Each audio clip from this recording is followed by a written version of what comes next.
خدا رو شکر این زنده است، بالاخره اومد بیرون. مامان صبحونه من کو؟ ساعت 12 است دیگه، تا نهار صبر کن. علی بیا این بادمجونا رو سرخ کن.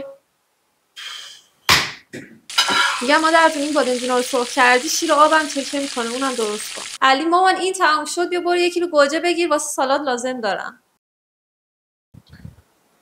امروز نوبت ظرفا با توه ها. علی مامان پست چیه؟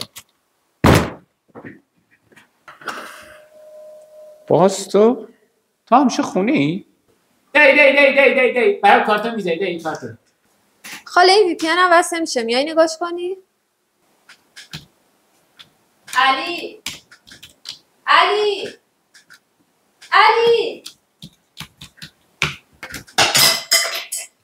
بابا این قبضا رو بی زحمت پرداخت کن.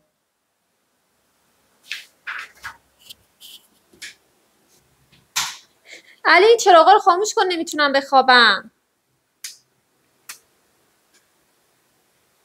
Some of them are doing, you assuming I'm a human. What I gotta do to get it through to you? I'm superhuman in a